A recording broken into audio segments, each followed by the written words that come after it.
vámonos con entrevistas. Ya está con nosotros la psicóloga experta en psicoterapia individual y grupal, Paola Miselem. Nos va a hablar de el Día Mundial de la Lucha contra la Depresión, que es hoy este día.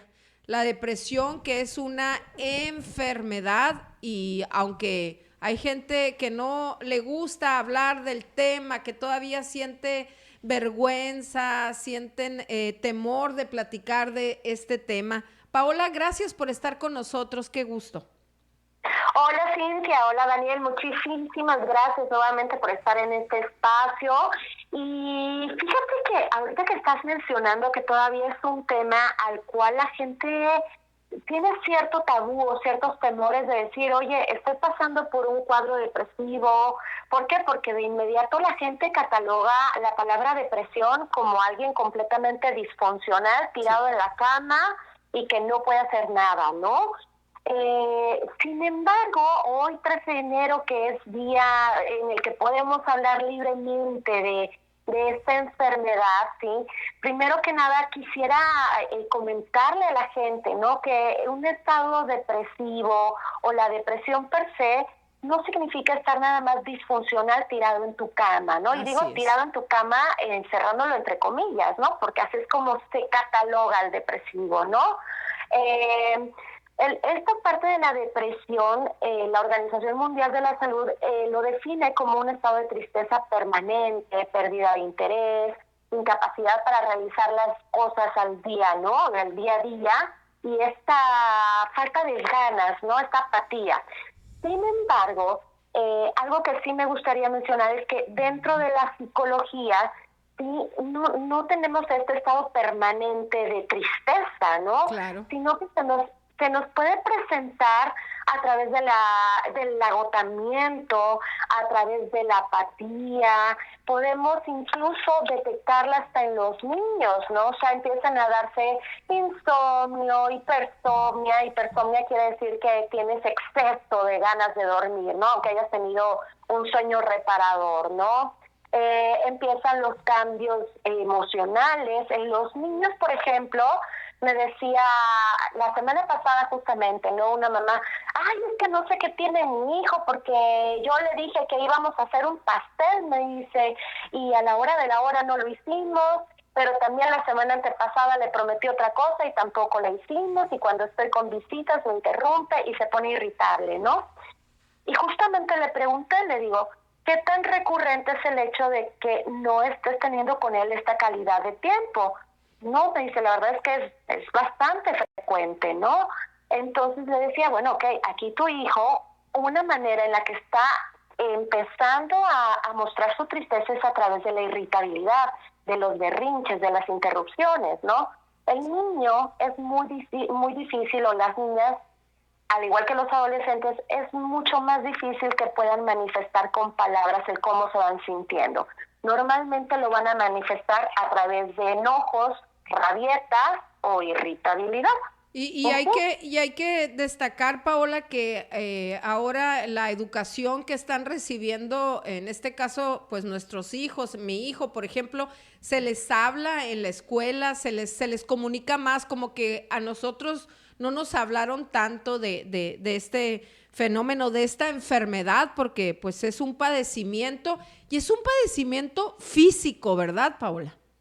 Es físico, es completamente neuronal.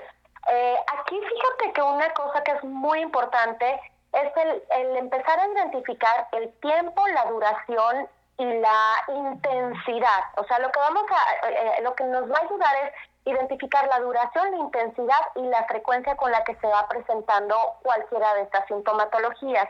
Para que nosotros empecemos a identificar algo como un estado depresivo, tienen que pasar por lo menos 2 semanas, ¿me explico?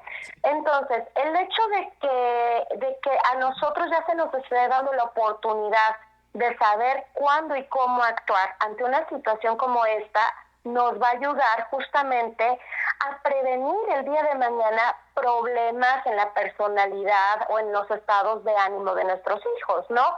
¿Por qué? Porque justamente yo no le puedo decir a un depresivo, ¿sí? Párate de esa cama, porque muchos papás lo hacen, ¿no? Con los adolescentes, párate de esa cama, estás flojote, mira nada más cómo vas, o allá una persona adulta, mira nada más, tienes 38 años y ahí no te puedes ni mover. Efectivamente, Cintia, esto es un problema neurológico, esto es un problema en el que la sinapsis no se da y empezamos a tener cortocircuito entre los neurotransmisores.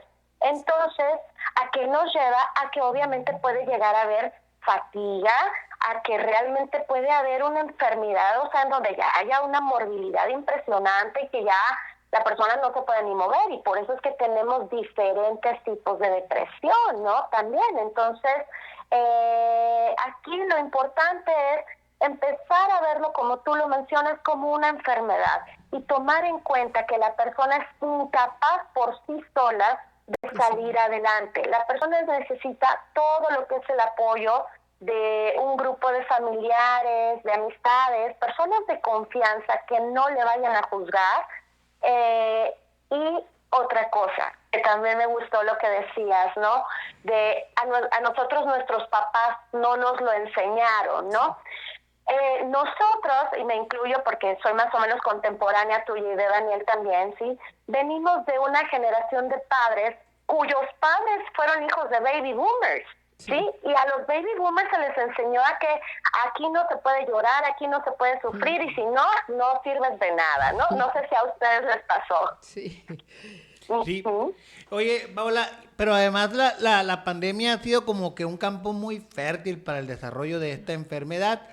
Platícanos qué tanto ha crecido la depresión y la ansiedad durante, pues principalmente la depresión, que hoy se conmemora ese día, que sirve para visibilizar estas problemáticas. ¿Qué tanto ha avanzado la depresión durante la pandemia? Fíjate que ha avanzado bastante. Te estoy hablando que actualmente se está considerando a nivel mundial que tenemos un poco más de 300 millones de personas, esto contando adolescentes y niños a nivel mundial. Lo que sí te puedo hablar en el año 2019, que es cuando iniciamos lo de la pandemia, y 2020 aumentaron la cantidad de suicidios en el 2020. Ahorita en este año que llevamos ya antes del 7 de enero ya teníamos también casos de suicidios de personas, estoy hablando de 35, 40 años, y que somos personas que estamos en etapa de producir y demás. Ya también tenemos en Campeche tres suicidios, 3 suicidios, y esto por la situación que se generó a raíz del COVID, ¿no? ¿Por qué? Porque el COVID trajo con ello incertidumbre, trajo encierro, estos problemas económicos, ¿no? Paola, todos en algún momento de nuestras vidas hemos pasado por algún proceso de depresión, por la pérdida de un familiar, por alguna separación de la pareja, por alguna pérdida laboral. Esa es una depresión, digamos, estacional. ¿Cuándo es que tenemos que prender esos foquitos para atenderla? Claro que sí. Sí, efectivamente, todos hemos pasado por este tipo de depresiones, sí, sobre todo en la cuestión de duelos, también lo cual se incrementó con el COVID. Sí. Un duelo no superado, normalmente ya sea de inmediato o con el tiempo, te va a traer una repercusión, ¿no? El estilo y hábitos que tengamos con los padres, los conflictos entre pareja, las violencias intrafamiliar, cualquier acontecimiento estresante como cambio de trabajo, pérdida de trabajo, como lo mencionaste hace un momento, el rechazo social que también se estaba incrementando más bien, ¿no? Sobre todo en los adolescentes, los traumas, y todo esto nos van dando indicadores, ¿no? En que tenemos que empezar a poner atención.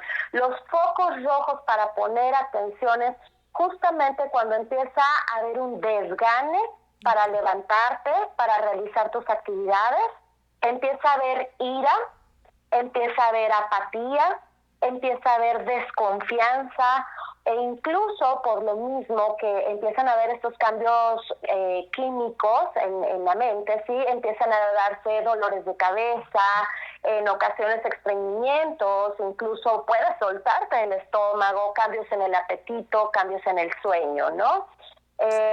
Tomar en cuenta también que no siempre una depresión va a ser una depresión mayor, ¿no? Como lo acabas de decir, hay una depresión estacional que depende de ciertas temporadas, ¿no? Está también la depresión postparto, está la depresión premenstrual. Sí, esa depresión que citas, yo creo que a la gran mayoría de las mujeres después del parto ocurre, ¿no? Y es como algo socialmente no bien aceptado, ¿no? Porque se supone que la mujer tiene que estar feliz, contenta, dichosa, porque trajo a alguien al mundo y pues ocurre que te sientes mal, que tienes ganas de llorar, que te produce una serie pues de cambios, ¿no? Aparte de los físicos, pues los emocionales, ¿no?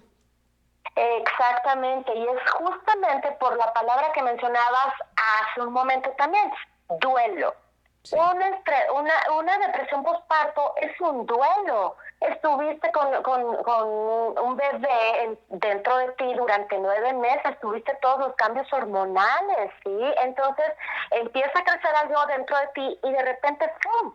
Es hora de que te lo quiten, por supuesto, más aparte de estos cambios físicos que se empiezan a dar. Y otra de las cosas, y como psicóloga sí es algo que yo les pido a mis pacientes, ¿no? De inicio, por favor, vete a hacer un examen de un perfil tiroideo y un perfil hormonal. Tenemos que comenzar por descartar cualquier situación física, ¿no? ¿Por qué? Porque muchas veces puedes decir, es que vivo deprimido, y resulta que lo que tienes es que tienes, no sé, hipotiroidismo, ¿no? Sí. Oye, Paula, una cosa, dos cosas más bien. ¿Cómo han avanzado los tratamientos contra la depresión en nuestros tiempos? O sea, ¿cómo se ha tratado? Y también explícanos, porque muchos no lo llegan a comprender, incluso para mí de pronto me es difícil explicárselo a otras personas, porque es importante tratar la depresión y la ansiedad para que no se manifieste también en malestares físicos en nuestra salud. O sea, que pase de lo mental allá a un tema de otro tipo de enfermedades. Ok, perfecto. Entonces, voy a comenzar contestándote la primera. Okay. La primera, la que tiene que ver con esta parte física, ¿no? Al hablar de que empiezan a haber fallas en nuestros neurotransmisores, ¿no? O sea, los mensajes que van enviando nuestras neuronas, en ese momento, obviamente, si yo te pregunto, a ver, ¿qué es lo que maneja el resto de nuestro cuerpo? Vas a decir que es el cerebro, ¿no? Que es la mente. Claro. ¿No? Entonces, por supuesto que si estamos teniendo una falla en nuestra mente, en nuestra capacidad para pensar, en nuestra capacidad para manejar la cognición, manejar las emociones y demás, por supuesto que va a afectar físicamente. E incluso como breviario cultural por ahí, hay un libro que se llama Obedece tu cuerpo. Sí. Y aquí se van a ver también la relación que hay entre la mente y el cuerpo, ¿no? O sea, cómo la ansiedad, la depresión van manifestándose en ocasiones en tu estómago, se manifiestan en tus rodillas, ¿no? O sea, mucha gente, y en una de las pruebas que luego les hago, ¿no? Una de las cosas que la ansiedad en la que se manifiesta es en los pies, por ejemplo. Y entonces, ¿qué pasa? La incapacidad para tomar decisiones, ¿no? Entonces, está completamente correlacionado lo que es la mente con el cuerpo y las acciones, por supuesto, ¿no? Y contestando a la primera pregunta que hiciste, Daniel, fíjate que una de las cosas que está ayudando mucho a que en la actualidad podamos ir avanzando en esta parte del tratamiento contra la depresión es el hecho de que ya la gente lo está empezando a aceptar. Sí, entonces ya se sabe que cuando llegan a la parte del apoyo terapéutico, a la parte del apoyo profesional, porque no pueden por sí solos, ni tampoco con el vecino, y porque es una enfermedad que también afecta a las personas que le rodean, ¿no? Uh-huh. Entonces, ¿cómo lo vamos tratando? Llega la persona, normalmente llega recomendada por algún familiar, porque difícilmente va a tomar la decisión por sí solo, ¿no? Entonces empezamos con la persona, empezamos también a trabajar con lo que viene siendo una terapia familiar, una terapia de apoyo para que esta persona vaya teniendo, te estoy hablando en un caso crónico, ¿no? Okay. Y por supuesto la parte psiquiátrica, ¿sí?